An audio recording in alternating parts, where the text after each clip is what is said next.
Olá, pessoal! Chegamos ao dia 68 do nosso plano de leitura e hoje o tema é fascinante. A gente vai fazer uma jornada para entender o que é a pureza. Vamos começar lá em Levítico, com as leis rituais, para depois chegar em Jesus, que revela que a verdadeira fonte da pureza é o coração.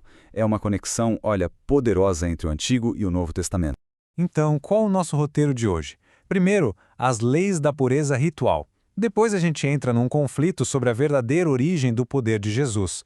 Em seguida, o ponto central, o coração e as palavras que saem dele. Daí, buscamos sabedoria prática para o dia a dia e, por fim, entendemos como tudo isso cria uma nova família espiritual. Vamos nessa? Bom, para começar, a gente precisa voltar um pouco no tempo, direto para o livro de Levítico. Sabe, para entender de verdade a profundidade do que Jesus vai dizer mais para frente, primeiro a gente precisa sacar o que significava pureza para o povo de Israel. Era um conceito central na relação deles com Deus. Em Levítico 15, a gente encontra esse conceito de impureza ritual. E aqui está o pulo do gato. Isso não tinha a ver necessariamente com ter cometido um pecado. Era um estado cerimonial, sabe? Ligado a funções naturais do corpo, que deixava a pessoa temporariamente inapta para se aproximar do espaço sagrado do tabernáculo.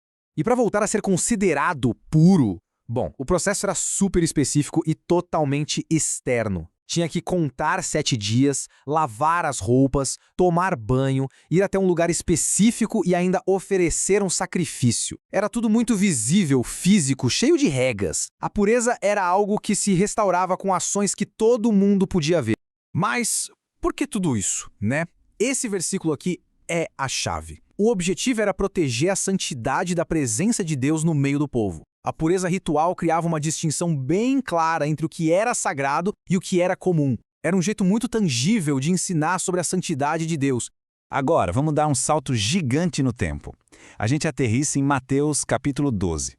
Aqui, Jesus encontra os líderes religiosos e o tema da pureza volta com tudo, só que de um jeito completamente diferente e, olha, muito mais intenso. Imagina a cena. Jesus cura um homem que era cego e mudo. A reação do povo é de puro espanto. Eles começam a se perguntar, será que esse é o Messias? Já a reação dos fariseus é o oposto, uma acusação direta.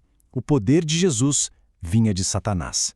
A mesma obra, duas reações radicalmente diferentes. E a resposta de Jesus é genial. Sabendo o que eles pensavam, ele não responde com raiva, mas com uma lógica implacável. Ele basicamente diz, peraí, vamos raciocinar?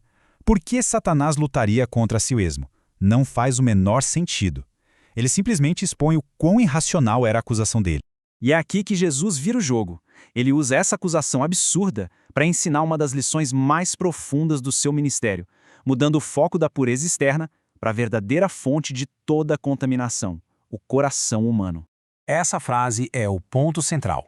Para Jesus, as palavras não são apenas sons. Elas são um diagnóstico, são como um raio-x da alma. O que a gente fala, no fundo, revela o que a gente é por dentro. A acusação dos fariseus não era um simples erro, era um sintoma de um coração doente. Isso nos leva a uma das passagens mais sérias dos evangelhos, a blasfêmia contra o Espírito Santo. Jesus explica que não é só falar algo errado no momento de raiva, é a condição de um coração que vê a luz de Deus e deliberadamente chama aquilo de trevas. É um endurecimento tão profundo que a pessoa se torna incapaz de arrependimento e, por isso, de perdão. O ponto de Jesus é muito sério. Ele conclui que seremos julgados por nossas palavras, não porque elas têm algum poder mágico, mas porque são a evidência mais clara do estado do nosso coração. E é o coração que Deus realmente julga. Ok. Se a verdadeira pureza vem do coração, a pergunta óbvia é, como a gente cuida do nosso coração?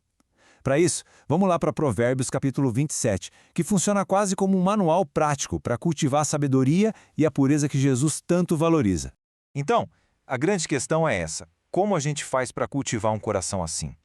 E a resposta que a gente encontra é que isso não é algo passivo, que acontece do nada. É um cultivo ativo. E a sabedoria antiga nos dá ferramentas bem concretas para isso. Olha só esses conselhos. Falam sobre humildade, não buscar o próprio elogio, sobre a importância da honestidade nos relacionamentos, de preferir uma correção sincera a um amor que fica escondido, sobre a necessidade de comunidade, porque o ferro afia o ferro e a gente cresce junto. E, finalmente, sobre autoconsciência. Este provérbio é a imagem perfeita para o nosso tema. Não tem como esconder. Assim como a água parada mostra o seu reflexo, o seu coração, com suas motivações e desejos, vai inevitavelmente se manifestar na sua vida. A pureza que está dentro acaba aparecendo do lado de fora. E para fechar esse círculo de ideias, a gente volta para Mateus 12. Jesus nos mostra a consequência final de ter um coração alinhado com Deus. Isso cria uma nova comunidade, uma nova família que vai muito além dos laços de sangue. A cena é bem normal. A mãe e os irmãos de Jesus chegam para falar com ele. Mas Jesus usa essa interrupção para fazer uma declaração revolucionária. Ele olha para os seus discípulos, para quem estava ali seguindo ele. E solta essa.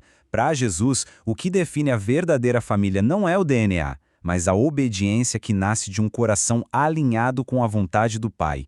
A pureza de coração cria um novo tipo de parentesco, uma família espiritual unida por um propósito em comum. E aí, essa Nancy conectou os pontos para você? Se sim, não se esqueça de curtir e de seguir o canal Pneuma BR. Assim a gente continua junto nessa jornada diária de leitura e descoberta. Então, para resumir nossa jornada de hoje, começamos em Levítico, onde a pureza externa era um símbolo vital. Em Mateus, Jesus aprofunda o conceito, mostrando que a verdadeira pureza nasce no coração. E Provérbios nos dá sabedoria prática para cuidar desse coração. E a gente termina com essa pergunta para reflexão, inspirada lá em Provérbios. Se o coração é como a água que reflete quem a gente realmente é, qual imagem ele tem mostrado hoje através das suas palavras e atitudes? Fica aí a reflexão. Até a próxima!